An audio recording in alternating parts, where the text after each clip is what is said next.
August 17th, 1943, 28,000 feet above Schweinfurt, Germany.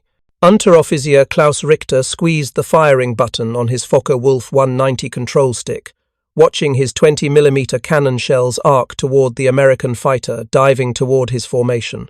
4 bright flashes erupted across the P-47 Thunderbolt's left wing. Direct hits. The American aircraft should have been trailing fire, the pilot already bailing out or dead. Instead, the massive fighter rolled slightly, corrected, and continued its dive, not limping, not falling, accelerating. Richter fired again, a 2-second burst. More hits. The Thunderbolt's right wing showed visible damage, pieces of aluminum spinning away in the slipstream. Yet the 8 machine guns in those wings opened fire, and Richter's world became a wall of tracers, not the slow, measured fire of German 20mm cannon, but a river of bullets so dense it looked like a solid stream of light. The sound reached him, even through his closed canopy, a sustained, chattering roar, unlike anything he'd encountered. Then his wingman's voice, sharp with panic over the radio. "Mein Gott, they don't stop firing." Richter broke right, G-forces crushing him into his seat, watching the P-47 zoom past below him. In those 3 seconds of engagement, he'd seen something that violated everything he'd been taught about aerial combat. German fighters carried precision weapons cannon that fired shells, designed to destroy bombers with a single hit. But they fired slowly. A Focke-Wulf 190A4 carried 4 20mm MG-151 cannon and 2 13mm machine guns, devastating firepower. But cyclic rate? The MG-151 fired 700 rounds per minute. The Americans' guns? Over 800 rounds per minute. Each. And there were 8 of them. If you're enjoying this deep dive into the story, hit the subscribe button and let us know in the comments from where in the world you are watching from today. Richter's hands were shaking as he leveled out at altitude. Not from fear, he had 73 combat missions behind him, 14 confirmed kills. But from the realization of what he'd just witnessed, he'd put at least 6 20mm shells into that American fighter. 6 hits that should have been catastrophic. The Thunderbolt had absorbed them, returned fire with what must have been 200 bullets in a 2-second burst, and escaped. He looked down at his own aircraft. His Focke-Wulf weighed 4,200 kilograms empty. It was fast, maneuverable, deadly. One good hit from a Spitfire's cannon and it came apart. He'd seen it happen. He'd lost wingmen that way. But that American fighter, he'd hit it 6 times, and it kept flying as if he'd thrown stones at a tank. The morning had started with a standard briefing at Wiesbaden-Erbenheim airfield. American heavy bombers were hitting ball-bearing factories at Schweinfurt and Regensburg. Jagdgeschwader 2, Richter's unit, would intercept. Focus on the bombers. Avoid prolonged engagement with escorts. The intelligence officer had been specific about the American P-47 seconds.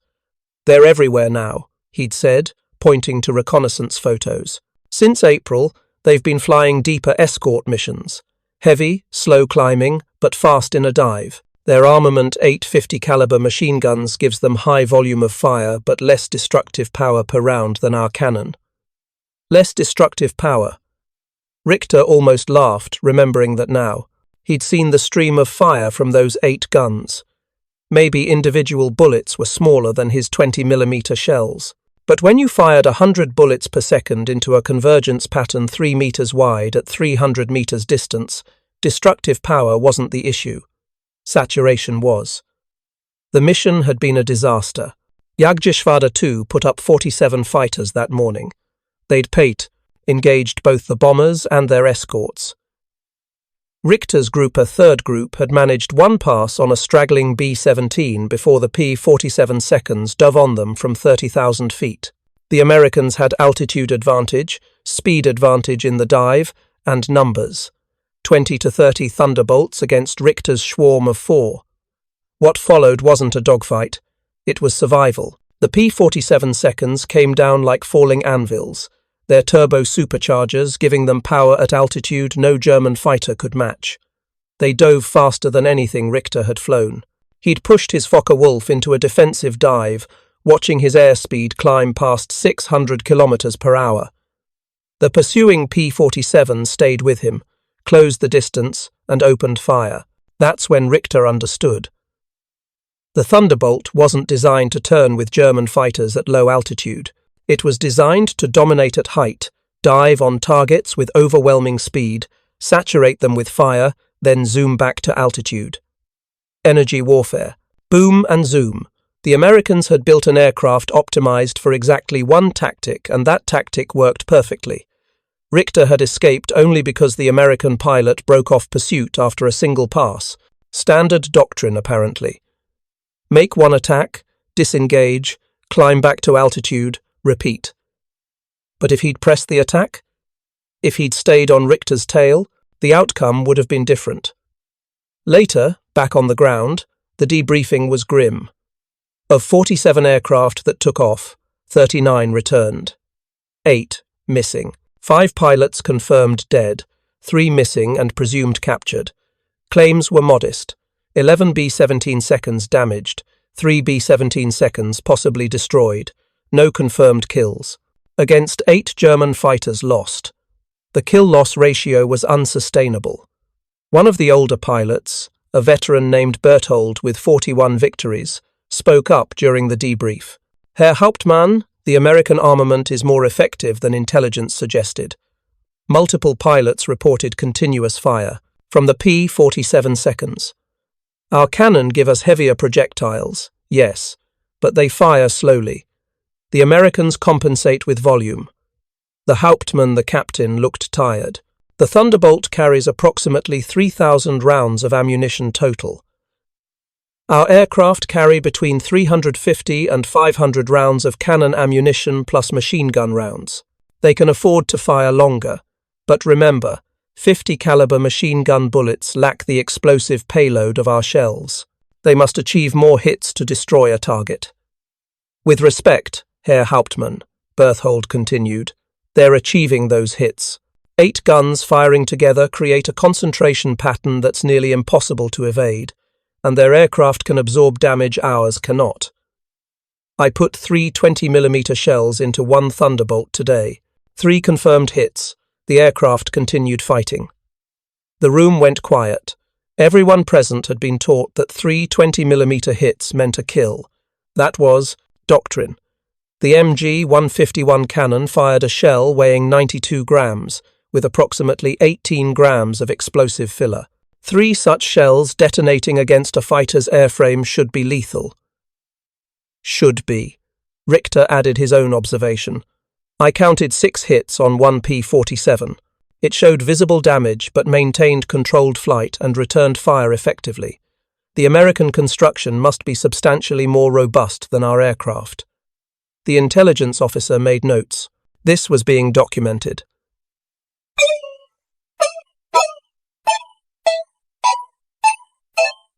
Passed up the chain, Richter doubted it would change anything. The Luftwaffe had committed to a design philosophy light, fast fighters with heavy armament and just enough fuel for defensive operations over Germany. The Americans had chosen differently. Heavy, durable fighters with enormous fuel capacity, adequate performance at altitude, and overwhelming firepower through sheer volume. 2 philosophies. By August 1943, it was becoming clear which one would win a war of attrition. Klaus Richter flew 3 more missions in August 1943. On August 19th, his Schwarm engaged P-47 seconds over Frankfurt. He damaged one, saw hits along the fuselage, watched it dive away trailing smoke. No confirmation. The American probably made it home, had the aircraft repaired, flew again the next week. German aircraft didn't have that luxury. Damage meant days in maintenance. Severe damage meant salvage for parts. On the 24th, he encountered them again over Stuttgart. This time, he avoided engagement entirely. He'd learned. When P-47 seconds had altitude, you didn't fight them unless forced. You positioned defensively, made yourself a difficult target, waited for them to commit to the bombers. If they dove on you, you dove away, used your superior maneuverability at low altitude if they followed, and hoped they broke off after one pass. It wasn't heroic. It wasn't the aggressive, offensive fighter tactics the Luftwaffe prided itself on. It was survival. The third mission, September 2nd, was different. Richter's Group A was assigned close escort to Sturmgruppe bombers hitting American bomber formations. The idea: get close to the B-17 seconds, use heavy armament to destroy them before escorts could intervene. Bold, desperate, they never reached the bombers. P-47 seconds from the 56th Fighter Group Zemke's Wolfpack hit them at 27,000 feet. The Americans had learned too. They didn't dogfight. They made slashing attacks from altitude, fired 2-second bursts, broke away, then reformed and attacked again, and again, and again. Richter fired at one P-47 as it dove past, missed. The Americans' return fire didn't miss. Richter heard and felt impacts along his left wing. 2 holes appeared in the metal skin. Then the American was gone, zooming back to altitude. His Gruppe lost 3 aircraft in that engagement. Richter survived, but the mission was aborted. They never got close to the bombers. That night, writing in his personal log, technically prohibited but widely practiced, Richter tried to articulate what was happening. The Americans have created a fighter that violates our assumptions. We assumed firepower meant cannon. They chose machine guns but gave themselves 8. We assumed fighters should be light and maneuverable. They built a heavy fighter optimized for altitude and diving speed. We assumed fuel capacity should be limited to defensive operations. They carry enough fuel to escort bombers to any target in Germany. Every assumption we made, they answered differently, and their answers are working. He paused, then added, "The question is not whether individual American pilots are as skilled as German pilots. Some are, some aren't. The question is whether their system, their aircraft, their tactics, their logistics can overwhelm our system. I believe it can." Richter dated the entry, September 2nd, 1943. He didn't know it then, but he'd written the entry on the day the Luftwaffe began losing the air war. Not because of one battle, one engagement, one technological breakthrough, but because the mathematics had become inescapable. The Browning AN M2 50 caliber machine gun was not a sophisticated weapon. It was, by 1943, nearly 25 years old. John Moses Browning had designed it in 1918, based on scaling up his 30 caliber M1917 machine gun. The United States military adopted it in 1921. By the time it was mounted in aircraft, it had been refined, lightened, and optimized, but the basic design remained unchanged. What made it devastating wasn't innovation, it was mathematics. Each gun weighed 61 pounds, substantially lighter than the ground version due to a shorter barrel. The aircraft version used a 36-inch barrel instead of the 45-inch ground variant. This reduced weight but increased rate of fire. Less barrel mass meant less inertia. The bolt cycled, faster. Rate of fire climbed from around 600 rounds per minute to between 750 and 850 rounds per minute, depending on the specific installation. The P-47 carried 8 of them, 4 in each wing, staggered to allow side-by-side ammunition boxes. Each gun was fed by a box containing between 350 and 425 rounds, depending on the variant and mission loadout. Total ammunition capacity, approximately 3,400 rounds. At maximum rate of fire, all 8 guns firing together, the P-47 could deliver 100 rounds per second into a target area, 100 bullets, every second, for 32 seconds before running dry. The ammunition itself came in varieties: M2 ball standard rounds, 709 grain projectiles moving at 2,900 feet per second, M8 armor-piercing incendiary 662 grain projectiles with an incendiary compound that ignited on impact, burning at approximately 3,000 degrees Fahrenheit, hot enough to melt aluminum instantly, and M10 tracer visible rounds that allowed pilots to observe their fire. American armourers experimented with belt loading patterns. Typical configuration: 2 armour-piercing incendiary rounds, followed by 1 ball round, followed by 1 tracer. This 4-round pattern repeated throughout the belt. The result, every 4th bullet visible, allowing the pilot to see where his fire was going. And 2 out of 4 rounds carried incendiary compound designed to set fuel tanks ablaze. But the real innovation was convergence. The 8 guns were mounted in the wings, 4 per side. If they fired parallel, each gun's bullets would travel in a separate stream, spreading wider as distance increased. To maximize effectiveness, American engineers harmonized the guns to converge at a specific distance, typically 300 yards, or approximately 1,100 feet. At convergence distance, all 8 streams of fire intersected in a target area roughly 3 feet by 3 feet. A 5-second burst from a properly harmonized P-47 would put 500 bullets into a 9-square-foot area at ideal range. The concentration was devastating. Not because any single bullet was more powerful than a German cannon shell, it wasn't, but because the sheer volume of hits overwhelmed any aircraft's ability to survive. Klaus Richter understood this after his 3rd encounter with P-47 seconds. What he couldn't understand was why German high command refused to acknowledge it. By September 1943, reports from multiple Jagdgeschwader described the same phenomenon. The P-47's armament was more effective than anticipated, not more powerful per round, but more effective due to volume of fire, accuracy through convergence, and ammunition capacity that allowed sustained engagement. The Luftwaffe's response was to emphasize German armament superiority. Intelligence briefs stressed that 50-caliber machine guns lacked explosive payload. They required multiple hits to destroy an aircraft. German 20mm cannon needed only 1 or 2 hits. This was technically accurate, but it ignored the tactical reality American pilots were achieving those multiple hits. Their guns fired faster, longer, and the convergence pattern made evasion nearly impossible at typical engagement ranges.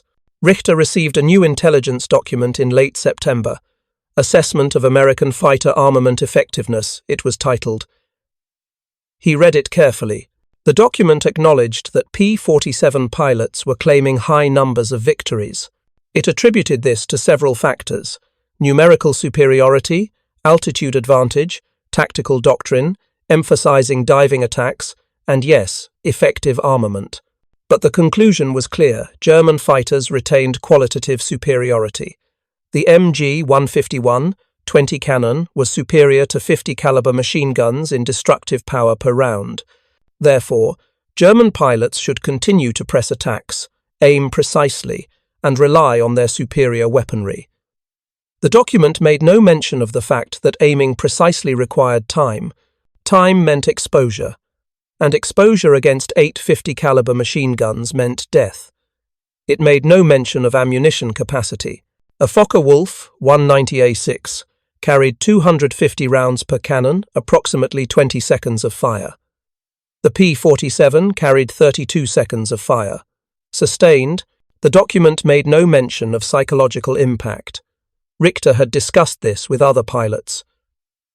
There was something uniquely terrifying about facing the P-47's guns, not the slow thump-thump-thump of cannon fire, but the sustained roar of 8 machine guns firing together. You heard it even before you saw it, a sound like tearing fabric amplified 1,000 times, and when you saw it, the stream of tracers, every 4th round glowing, creating what looked like solid bars of light converging on your cast. Aircraft your body screamed to break away, to dive, to turn, to do anything to escape that wall of fire. If you find this story engaging, please take a moment to subscribe and enable notifications. It helps us continue producing in-depth content like this. German pilots who survived encounters with P-47 seconds developed tactics. Never engage from their 6 o'clock. The 8 guns pointed forward. Attacking from behind meant flying into their cone of fire. Attack from angles high side, below, forcing deflection shots. Don't give them time to track you. Make one pass, disengage immediately. If they dove on you from altitude, dive away or turn into them. The Focke-Wulf could outturn them at low altitude. Use that, but these were defensive tactics, survival tactics, not the aggressive, offensive fighter doctrine the Luftwaffe had built its reputation on. By October 1943, the psychological shift was complete. German pilots no longer feared individual American aircraft. They feared formations of them. They feared altitude disadvantage. They feared being caught in the convergence zone where 8 machine guns intersected. And most of all, they feared the mathematics. One P-47 shot down cost the Americans 1 aircraft replaceable within days, the pilot often surviving to fly again. 1 German fighter shot down often meant the pilot dead or badly wounded. Experienced pilots were irreplaceable. By late 1943, the Luftwaffe was losing pilots faster than training programs could replace them. Average flight hours before first combat mission had dropped from 200 hours to fewer than 100. New pilots arriving at frontline units were inadequately trained and died quickly. The Americans kept coming. More P-47 seconds, more pilots, better tactics. On October 8, 1943, Jagdgeschwader 26 lost one of its most experienced pilots, Major Hans Philipp. 166 confirmed victories, over 500 combat missions. A legend. He was shot down by P-47 seconds from the 56th Fighter Group over Braunschweig. Robert Johnson, the same pilot who had survived 200 rounds of German fire in June, claimed the kill. His combat report was brief. Engaged enemy fighters at high altitude, made diving attack from 32,000 feet, observed strikes on fuselage and engine. Target exploded. No parachute observed. Hans Philipp had been shot down by 8 50 caliber machine guns firing in convergence pattern from optimal range. The bullets' armor-piercing incendiary rounds had penetrated his aircraft's fuel tanks and engine. The incendiary compound ignited the fuel. The aircraft exploded. News of his death spread through the Jagdwaffe quickly. If Hans Philipp could be killed, anyone could be killed. The psychological impact was severe. He hadn't been shot down by some new wonder weapon. He'd been shot down by an aircraft. German pilots had initially mocked the jug, the flying milk bottle, the overweight American fighter that couldn't turn. But at 32,000 feet, none of that mattered. The P-47 dove faster than German fighters could flee. Its guns fired longer than German fighters could sustain return fire. And its durability meant German attacks often failed to destroy it, while American attacks routinely succeeded. November 9th, 1943. Klaus Richter sat in the briefing room at Wiesbaden-Erbenheim listening to the mission commander outline the day's objectives. American heavy bombers were hitting targets across northern Germany. Multiple formations, hundreds of bombers, escorted by P-47 seconds, P-38 seconds, and increasingly P-51 seconds. Expected enemy strength, 500-plus aircraft. German strength, 28 fighters. The odds were absurd. 28 fighters against 500, but these were the odds now. This was the war. The intelligence officer displayed a photograph, a captured P-47 at Rechlin testing facility. German engineers had examined it thoroughly. Their report was damning, though officially it was never described that way. The P-47's construction was described as robust but crude. The turbo-supercharger system was overly complex. The armament was adequate for volume fire but lacking destructive power per round. Reading between the lines, Richter understood what the report actually said. The Americans had built an aircraft optimized for mass production, ease of maintenance, pilot survival, and overwhelming firepower through volume. It was the opposite of German design philosophy, and it was winning. The briefing continued. Tactics. Approach bombers from head-on when possible, minimizing exposure to escorts. Engage bombers with cannon fire, destroying engines and cockpit areas. If engaged by escorts, break off immediately. Do not dogfight P-47 seconds unless forced. Conserve ammunition. Each aircraft needed to destroy multiple bombers to make the mission worthwhile. One bomber per fighter minimum, preferably 2 or 3. The mathematics again.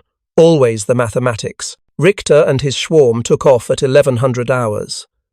They climbed to altitude 28,000 feet and headed northwest.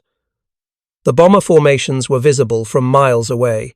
Contrails marked their positions, dozens of parallel lines scratched across the November sky. Above and around them, the escorts dark specks at this distance but unmistakable. Too many to count. Richter's Gruppe commander made the call. Attack from 12 o'clock high, 1 pass, target the lead formation, break on my signal. They pushed into a shallow dive, building speed. The B-17 seconds grew larger in their windscreens. Richter selected his target, a B-17 inches the lead element, slightly right of center. He armed his cannon, checked his gun sight. Range closing, 1,000 meters. 800. At 600 meters, the bombers opened fire. Tracers from 150 caliber machine guns filled the air. The Americans were good shots. Richter felt impacts along his wings. Not serious. Keep going. 400 meters.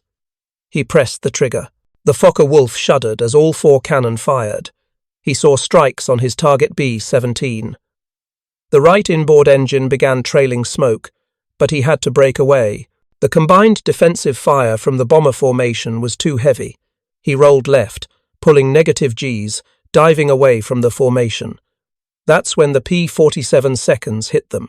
Richter never saw them coming. The first indication was his wingman's voice. Indianer! Indianer! 4 o'clock high! Using the German slang for American fighters. Then the sound. That unmistakable tearing fabric roar of 850 caliber machine guns firing in unison. Richter broke hard right, pulling maximum Gs. His vision greyed at the edges. The P-47 flashed past, tracers following it, other German fighters shooting at it. Richter reversed, trying to get and behind it, but the Thunderbolt was already climbing, zooming back to altitude on pure energy and power. Another P-47 dove on his position. Richter pushed over into a dive. 600 kilometers per hour. 700. The P-47 followed. Gaining. He could see it in his mirror closer, closer. Richter waited until the last moment, then pulled hard left, yanking the stick into his lap. His Focke-Wulf turned violently, the tight radius bleeding speed instantly. The P-47 couldn't follow. Too heavy, too much inertia. It tried to turn, couldn't match the rate, and overshot. For a brief moment, Richter was in position behind and below the American perfect firing angle. He pressed the trigger. 3-second burst, all 4 cannon. He saw strikes on the P-47's fuselage and right wing. Pieces flew off, but the American didn't fall, didn't burn, didn't even seem to slow down. The P-47 leveled out, engine still running perfectly, and dove away. At this altitude, they were down to 12,000 feet now. Richter couldn't catch him.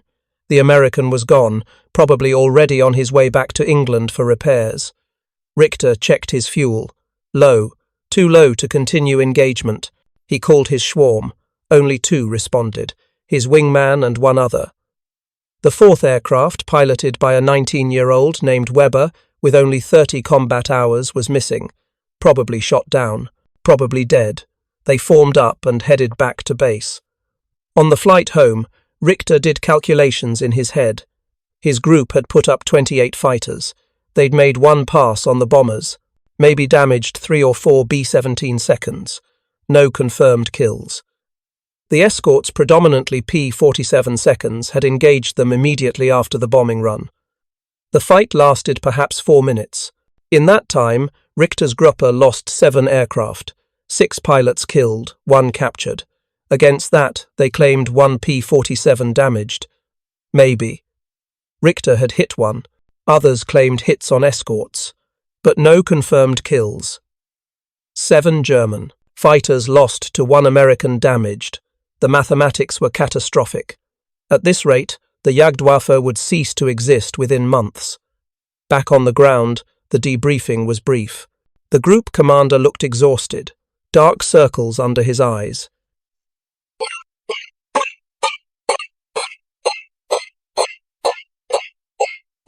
He'd been flying combat missions since 1940, 3 years of war. He looked 20 years older. "Gentlemen," he said quietly, "I want honest assessments. What happened out there?" Silence.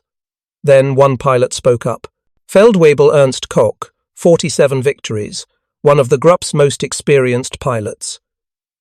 "Herr Hauptmann, we cannot engage the P-47 seconds on equal terms at altitude.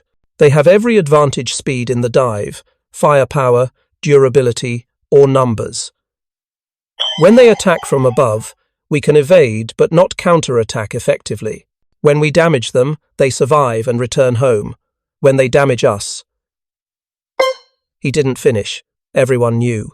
When American bullets hit German fighters, the result was usually catastrophic. Light, construction, liquid-cooled engines, minimal armor. The Focke-Wulf was tougher than the Messerschmitt, but neither could absorb the kind of punishment a P-47 routinely survived. The Gruppe commander nodded. "I will include this in my report, but understand, headquarters does not want to hear that American aircraft are superior. They want solutions, tactics. What can we do differently?" Koch answered, "We need to avoid combat with escorts entirely.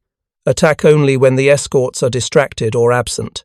Accept that many bomber formations will reach their targets untouched. Focus on destroying the bombers we can reach, then disengage immediately before escorts arrive. This is not glorious, it is survival." The room was quiet. This was admission of defeat, not defeat in individual combat. German pilots still believed they were more skilled than most American pilots, but defeat at the systematic level. The Americans had more aircraft, more pilots, more fuel, more ammunition, and, increasingly, aircraft designed specifically to exploit German weaknesses. The P-47 was optimized for high-altitude bomber escort. Its 850 caliber machine guns were optimized for volume fire. Its durability was optimized for absorbing damage. Its fuel capacity was optimized for deep penetration missions. Every design choice the Americans made was proving correct. Richter flew 8 more missions in November and December 1943. He survived all of them. Many of his fellow pilots didn't. By December, his squadron had lost 40% of its pilots since August. Replacements arrived constantly.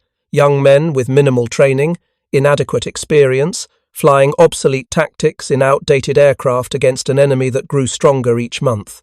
On December 28th, Richter was shot down. Not by a P-47, ironically, but by a P-51 Mustang, the new American escort fighter with even longer range. He bailed out over Belgium, was captured by American infantry, and spent the rest of the war in a POW camp in Mississippi. He survived. Many didn't. In February 1944, the Luftwaffe's worst fears materialized during Operation Argument, later called Big Week. The Americans launched massive coordinated bomber raids against German aircraft production facilities. The Luftwaffe rose to defend, throwing everything available into combat. The battle lasted 6 days. The Luftwaffe lost over 350 fighters and approximately 250 pilots. Many were irreplaceable veterans. The Americans lost 250 bombers and 30 fighters. Heavy losses, yes, but sustainable. Replaceable within weeks. The P-47 played a crucial role. Thunderbolt pilots claimed over 600 aerial victories during Big Week. More importantly, they enabled the bombers to reach their targets. German fighter production was devastated. The factories that built the Messerschmitts and Focke-Wulfs were destroyed or severely damaged. Production declined sharply.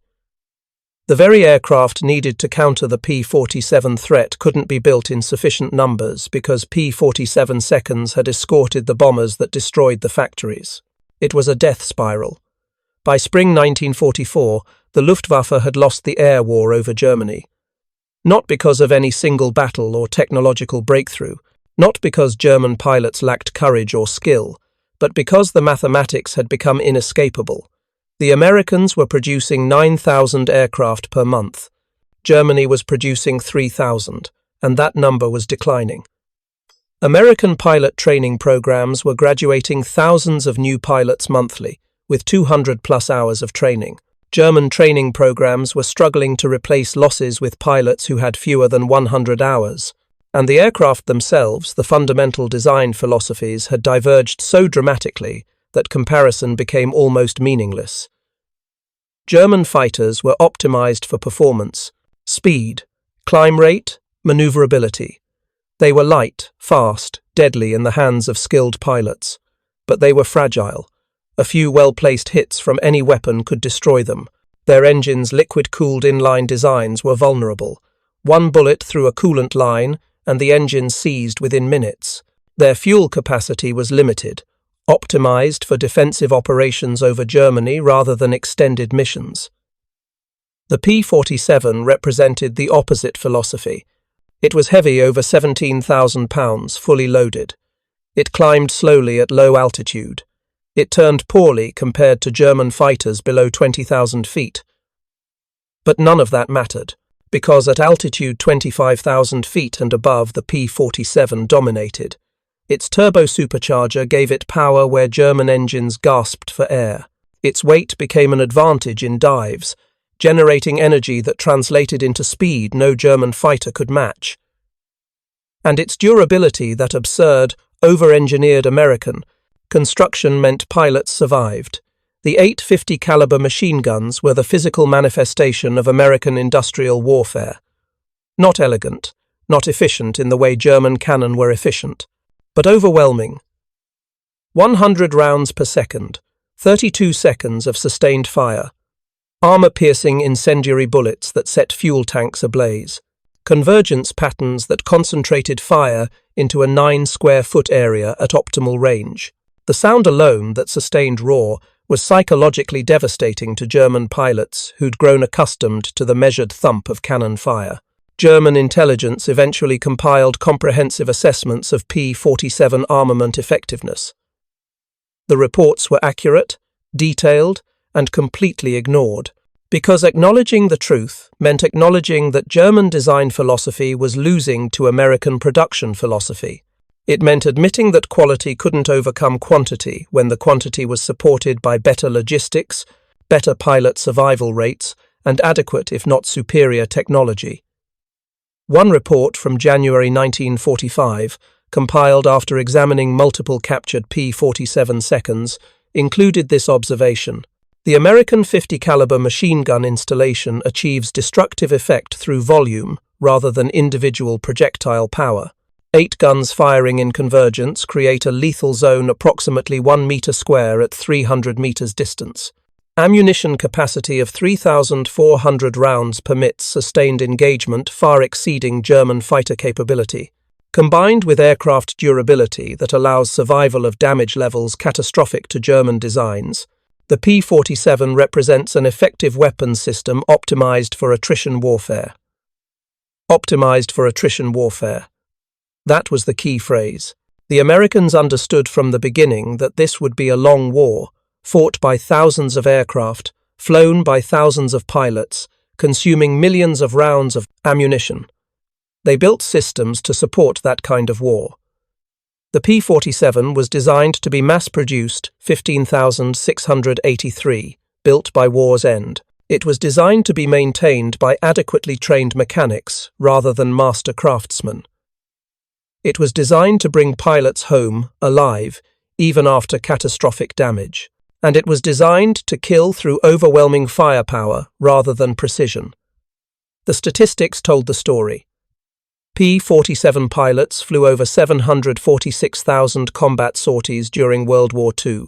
They claimed 3,752 aerial victories, more than half in air-to-air combat. Kill ratio, 4.6 to 1. For every P-47 lost to enemy fighters, German forces lost 4.6 aircraft. Loss rate, 0.7% per sortie.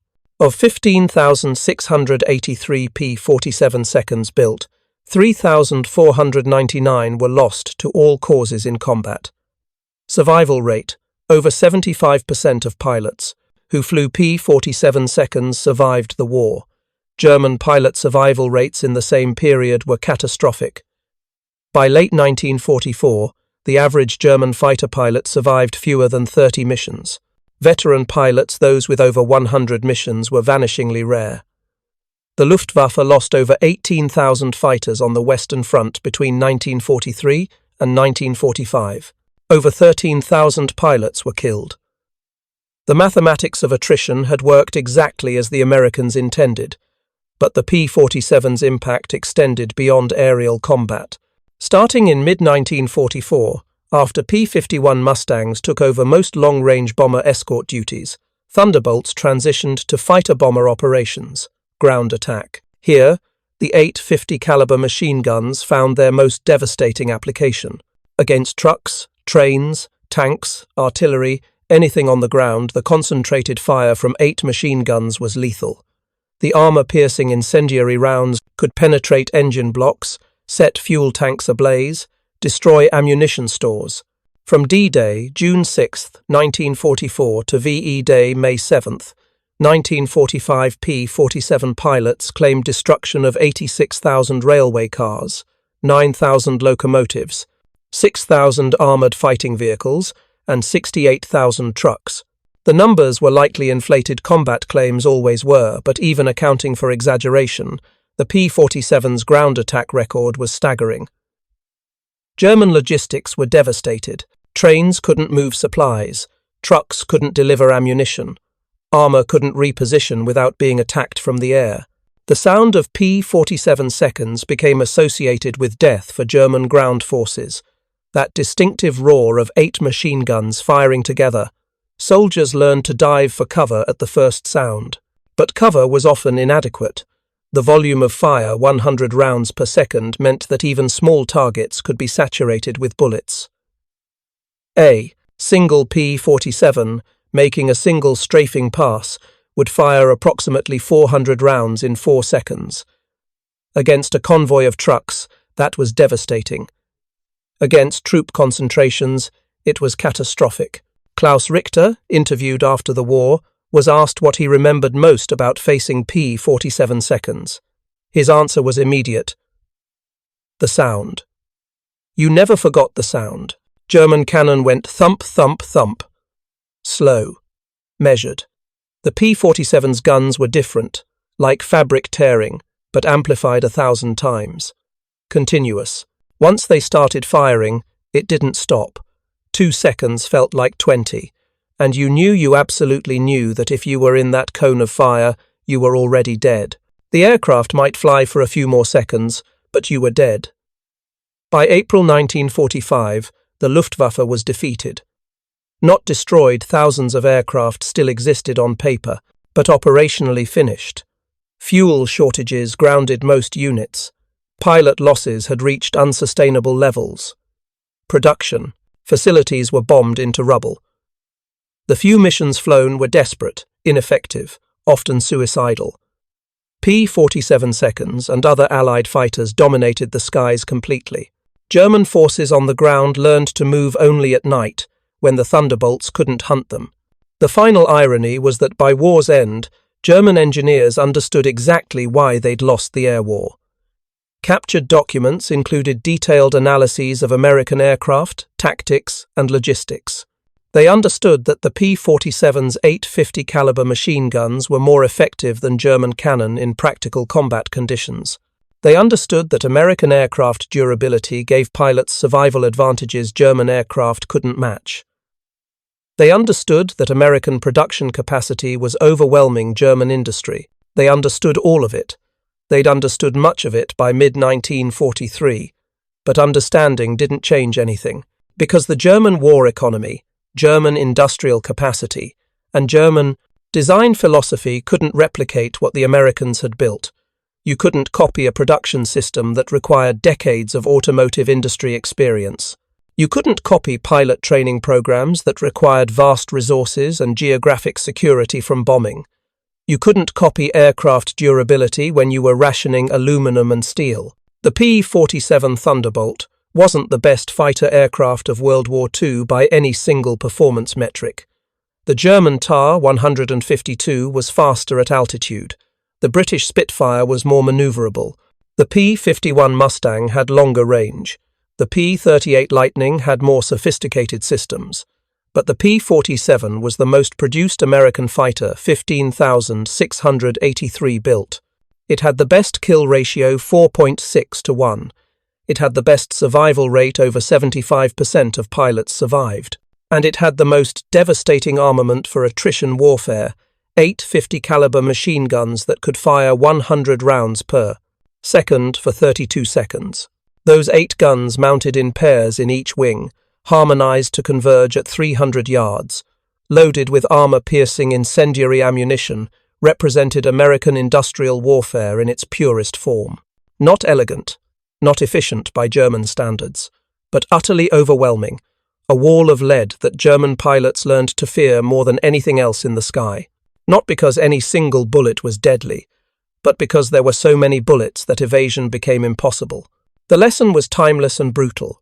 In total war between industrial powers, the side that can produce more, sustain longer, and absorb heavier losses will eventually overwhelm the side with superior technology but insufficient resources.